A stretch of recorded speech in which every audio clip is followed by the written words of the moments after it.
consigues traértela de vuelta, pero primero hay que investigarlo. Bueno, vais a ver ahora unas imágenes que era el momento en el que el llamado pistolero de Tarragona disparó contra 3 de sus compañeros, bueno, excompañeros de su empresa de seguridad, y contra un Mossos de Escuadra. Eso fue en Tarragona, ¿no? Sí. En ese tiroteo él salió muy mal parado. De hecho, quedó tetrapléjico en un intercambio de disparos entre los Mossos, entre los agentes del Grupo Especial de Intervención, y él, que de hecho no paraba de disparar cuando estaba trincherado en la masía, donde trató de esconderse después de ese ataque, que por cierto todo quedó grabado, como ven, es tremendo, por las cámaras de seguridad de la empresa en la que él estaba empleado. La historia no acabó ahí, porque él 8 meses después pidió la eutanasia y se la concedieron. ¿Eso qué quiere decir para las víctimas? Que no se ha hecho justicia, que no se ha celebrado el juicio, y de hecho hoy vamos a hablar con la abogada de una de ellas que está indignada por esto que ha pasado. Este es el momento en el que Marín Eugén entra en la oficina de Securitas Direct tras ser despedido. Lo hace armado hasta los dientes. Apunta a uno de sus compañeros. Va en busca de su jefe para acabar con su vida. Uno de los guardias intenta detenerlo, se revuelve con el fusil contra su propio compañero. Acaba disparando contra 3 de ellos en diferentes partes del cuerpo. Tras no conseguir dar con su jefe, emprende la huida. En ella se cruza con un policía, al que también dispara. Acaba atrincherado en una casa a las afueras de la ciudad, completamente armado. Horas más tarde, los agentes consiguen abatirle, un disparo que le dejaba tetrapléjico y por lo que solicitó la eutanasia antes de sentarse en el banquillo. Murió en agosto de 2022. Nunca se arrepintió de su ataque. Sus víctimas nunca tuvieron justicia. Tengo a Mireia Ruiz, que es abogada de alguna de las víctimas. Mireia, buenas tardes ya. Vamos a hablar bueno, lo más indignante de todo es que ahora la familia, bueno, indignante, no sé, curioso. Sorprendente, gracias. Que es que los familiares de él ahora están pidiendo una indemnización. Sí. Porque al parecer consideran que la reacción que tuvieron los Mossos eran desproporcionadas, ¿no? Y que lo dejaron tetrapléjico. Bueno, si te parece, Mireia, vamos a hacer un análisis, Ana, del reguero de víctimas que dejó esta acción. Pues sí, porque los hechos, Toñi, se remontan al siguiente día, 14 de diciembre del año 2021. Este individuo de 46 años de edad, al parecer, se pone una peluca, como están viendo en estas imágenes, y se presenta armado con varias armas de fuego. No solo lleva una pistola, sino que también, lo verán más adelante en el vídeo, cambia esa pistola por una escopeta y empieza a disparar hacia los que eran sus anteriores compañeros, porque él trabajaba antes en esta empresa de seguridad. Y estas son las consecuencias fatales que dejó por el camino. 3 excompañeros que resultaron heridos graves y luego en su huida, él de hecho huye rápidamente, lo interceptan los Mossos de Escuadra en una rotonda. Ahí es cuando él dispara contra uno de los Mossos, también dejándolo herido grave, y luego para él también hubo consecuencias, como hemos dicho, quedó tetrapléjico cuando se atrincheró en una masía y hubo intercambio de disparos entre él y los Mossos que se acercaron a detenerle. Al parecer, los investigadores tienen claro que actuaría con una cierta premeditación, porque claro, no olvidemos que acudió armado a ese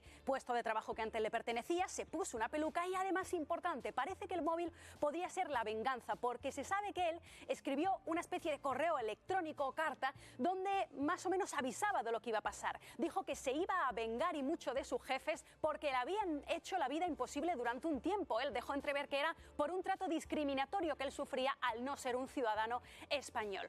Inmediatamente lo metieron en prisión provisional. Como digo, esto ocurrió en diciembre del 2021. Bueno, pues tan solo 8 meses después, es decir, en agosto del año 2022, él pide la eutanasia y se la conceden. La abogada de las víctimas con la que vamos a hablar, hay varias cosas que no entiende. Uno, cómo no se tiene en cuenta que estamos hablando de un reo, de una persona que está en prisión provisional. De hecho, se convirtió en la primera persona, en el primer hombre al que se le concede, estando en prisión provisional, la eutanasia en nuestro país. También le llama la atención la rapidez con la que se le concede en muy poco tiempo, y de hecho también que se produjera en un mes que en muchos campos es inhábil, como es el mes de agosto. ¿Y qué consecuencias ha tenido esto para las víctimas? Pues que se han quedado sin juicio, que nunca han visto a su agresor sentado ante el juez. Y además, importante, ellos también recalcan esto, en todo ese tiempo que pasó, él nunca pidió perdón ni mostró ningún tipo de arrepentimiento. Y ahora, como decimos, Toñi, tú lo decías antes, el caso, ¿por qué vuelve a ser noticia? Porque es una hermana del conocido como pistolero de Tarragona la que pide ahora que se le indemnice por haberlo dejado tetrapléjico. Ojo, que estos días ya han declarado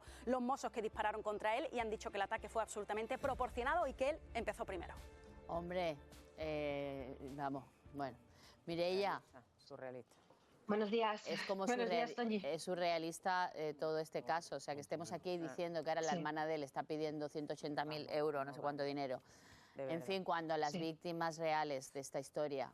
Mira tú cómo saltaba el tío con la escopeta. Dice que es que era desproporcionado. ¿Con quién quiere tú que le ataque? Vamos. Pero bueno, vamos a centrarnos. ¿A quién representas, Mireia? Vamos a conocer las historias de la gente de las víctimas a las que tú representas. Vale, pues como bien ha comentado tu compañera, de este hecho, lamentable suceso ocurrido en diciembre del 2023, quedan afectadas 3 personas. De entre ellas estaba la responsable del Departamento de Recursos Humanos, estaba el gerente y luego estaba Juan Jesús. Juan Jesús es el cliente respecto del que yo asumo su defensa, o en este caso como acusadora particular, durante todo el procedimiento que se vio ante el juzgado de instrucción número 5 de Tarragona. ¿Juan Jesús era un cliente que estaba allí en ese momento? No, Juan Jesús era el responsable, como si, para que me entiendas, era el que llevaba el armero y era el responsable del resto de equipos. Por encima estaba la responsable de recursos humanos y luego el gerente. Vale, ¿qué secuelas? Era mi cliente. Era el cliente, por eso se refiere al cliente. ¿Qué secuelas le ha quedado? ¿Cómo es su vida después de aquello? ¿Y por qué? Bueno, principalmente tenemos que destacar que Juan Jesús, como compañero de trabajo que era, tenía afinidad con Eugene.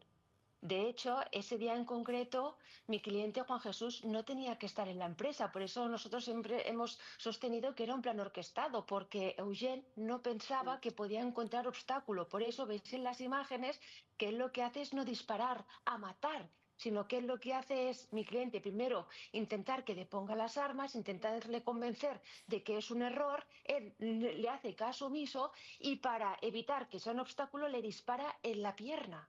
Consigue que desequilibre, después le rebota en la mano y se lo quita de en medio, porque su fin era matar tanto a la responsable de recursos humanos como al gerente. Entonces, ¿qué era plan orquestado? Por supuesto, porque aparte iba perfectamente armado, con sus pelucas, pero él no se pensaba que Juan Jesús estuviera ese día en concreto, porque él lo tenía todo totalmente matriculado y lo tenía totalmente controlado. Que realmente eran compañeros de trabajo y amigos, ¿no? Claro, más dolor para él, ¿no? Realmente. ¿Resultó herido, si no me equivoco? Resultó herido, efectivamente, y las secuelas, como me comentabas, psicológicas han sido aplastantes y sí, su situación actualmente, médicamente hablando, pues es que ha tenido una afectación muy grave como consecuencia de este episodio. ¿Ha recibido algún tipo de compensación económica? Ninguna, porque claro, como efectivamente en aquella época recordemos que se publica la ley de la eutanasia, la llamada el derecho a morir dignamente. Esto es en marzo, entra en vigor a los 3 meses y en el mes de agosto, siendo el primer preso preventivo, decide el derecho a morir dignamente, con lo cual fue el procedimiento administrativo enormemente rápido, cumpliendo unos plazos, y cuando nosotros, a pesar que intentamos de todas las formas habidas y por haber, de forma activa, suspender el procedimiento administrativo, la jueza, con mi criterio, consideró que no tenía competencia para poder interrumpir ni poder decidir sobre un proceso administrativo y se consideró todo y haber presentado recursos ante la Audiencia Provincial de Tarragona que el derecho a la vida está por encima de cualquier otro derecho. Por lo tanto, uno tiene el derecho a decidir sobre sí mismo y en base a ese derecho a la vida decidió acogerse a la eutanasia. Este señor queda tetrapléjico y decide acogerse a la ley de la eutanasia y pide el derecho a morir dignamente, se lo conceden, y entonces nunca se ha sentado en el banquillo de los acusados, nunca ha pedido perdón a las víctimas. ¿Y qué le ha quedado a tu cliente?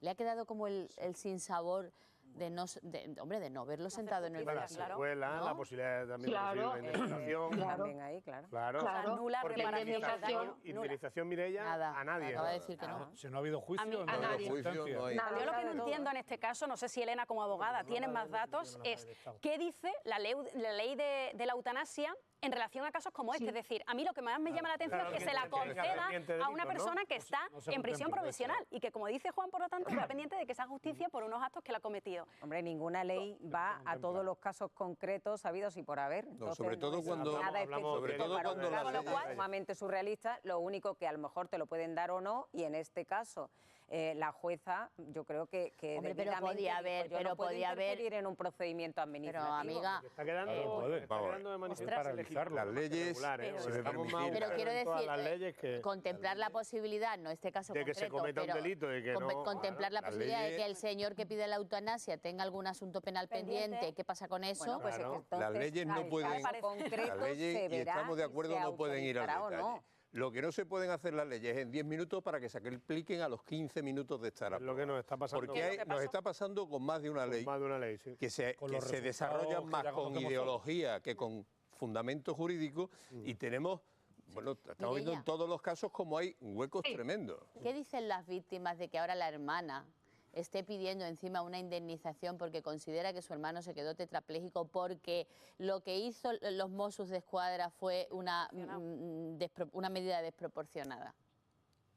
Bueno, pues justamente haciendo un poquito de eco a lo que comentáis, es como surrealista, ¿no? Porque consideran, nosotros siempre solicitábamos que no impedir, porque ese es un derecho legítimo, pero sí aplazar de tal forma que se vieran por lo menos resarcidos y escuchar en el banquillo el por qué llegó a hacerlo. Ahora la sensación es la de impotencia, están totalmente desilusionados, existe una falta de creencia en todo, porque al final del camino, cuando se ve la gravedad y la seriedad de los actos cometidos por este señor, que no solamente tiene una intención clara y aplastante de conseguir un objetivo, sino que arrolla a cualquiera que se le pise por el camino. Mireia, se me ocurre una cosa que no sé si tiene si es una barbaridad desde el punto de vista jurídico, pero no sé si puede ser igual una vía. ¿Podría ser que en el supuesto de que consiguieran reclamar esa indemnización por los daños que él sufrió por una actuación desproporcionada, ese dinero pudieran reclamárselo las víctimas de ese tiroteo a la familia? No hay sentencia. No habría ninguna Exacto, ya, es pues que no hay tampoco la hay del sentencia, suceso. no hay culpable. No hay culpable. Claro. Y la ley de No hay víctimas culpable. de Ni por la vía delitos civil, violentos, nada. la ley de víctimas de delitos violentos quizás sí se pudiera aplicar. Ahora mismo no te lo sabría decir, ¿eh? Bueno, Mireia, te agradezco puede ser muchísimo que nos interesante hayas atendido. La verdad es que el caso es curioso para que se Gracias. estudien. Si no fuera porque las víctimas viven y sufren y tienen nombre propio, es un caso para estudiarlo en las facultades de Derecho por lo rocambolesco y lo curioso, ¿no?, que es. Gracias por atendernos. Nuestra compañera Gracias a Rocío vosotros. Gelo se ha desplazado hasta el Hospital Virgen del Rocío, donde está ingresada una de las víctimas del conductor kamikaze que este fin de semana